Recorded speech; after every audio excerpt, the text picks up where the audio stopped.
There are 4 things you really don't want to just skip over when it comes to a home inspection, and I'm going to go through those 4 items here next. Like one of them is the roof. Okay, because roof repairs can easily be, a new roof can easily be maybe $10,000 to $20,000 on a home. So how do you protect yourself? One is, okay, a lot of times now, agents are using an aerial camera, to take pictures of the house. Stop and really look at those pictures of the roof. What you're looking for is missing shingles or shingles that have turned up. So if you see the edge of a shingle turning up, that means there's a problem at least with that shingle. If you see that repeated hundreds or thousands of times, there's a problem with the roof.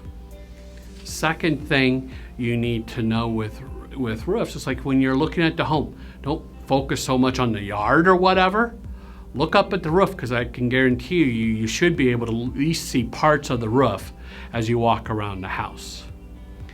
And a third thing is just realize here in Metro Denver, where roofs have the biggest problem is in South Jefferson County and like Western Douglas County, because in those areas have the most hailstorms of the entire metro area. And so, but also realize almost every home in those cities and those parts of the metro area have had at least 1 or 2 new roofs installed in the last 7 to 8 years. So you're probably, fairly fortunate.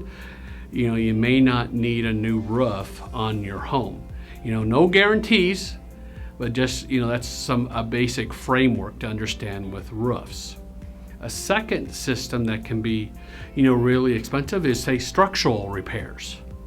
If the house needs structural work, holy cow, that might be a few $100s, it may be $50,000.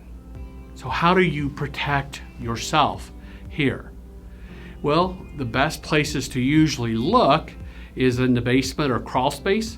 And are there cracks in the floor, cracks in the walls, maybe cracks in posts underneath, in the crawl space? Those could be signs of structural problem. Another thing I've seen realtors do, in fact, one of my realtors did this for us on a condo we were looking at buying several years ago, is they will place a marble in several rooms in the house down on the floor, and if the marble moves, that's usually a sign there might be some structural problems in the house. Another system that can be really expensive, to fix is hot water heater and HVAC. Okay, so how do you protect yourself from, costly repairs on a hot water heater, a furnace, or AC? Well, this is what I would do. One is when you're touring or looking at the home, turn on the furnace. Let's see if the furnace turns on and heats up. Second, you can do the same thing with the air conditioner, but it probably needs to be at least 70, 75 degrees outside for this test to work, because otherwise it can damage the air conditioner. You don't want to be owing money to the sellers. Third, for the hot water heater, that's pretty dang simple. Turn on some faucets in the house and see if the hot water comes on. How long does it take? Okay, it's a real simple test. Another thing I always encourage my buyers to do is every one of these items has a manufacturer data plate on them that tells you the date of manufacture. Another thing that has some costly expenses is the sewer line.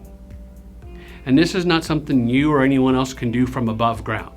But know this, for probably at least 5 or 6 decades, builders have always planted the one tree in the front yard that's required. They always planted that tree over the sewer line. And thus 20, 30 years later, the tree roots grow back down around the sewer line and will cause damage and sometimes even break the sewer line. And so the damages can easily be $5,000 to $10,000 depending on where that break is. So, to me, I would always, in my inspection, ask to do a sewer line scope, because that's the only way to find out. It's usually just $100 to $150 for you to do, but it's honestly probably the best money you'll ever spend as you try to buy a home. If you found this information really valuable, please, like this and share this video with others, because the truth needs to get out to many, many, many more home buyers here in the Metro Denver area.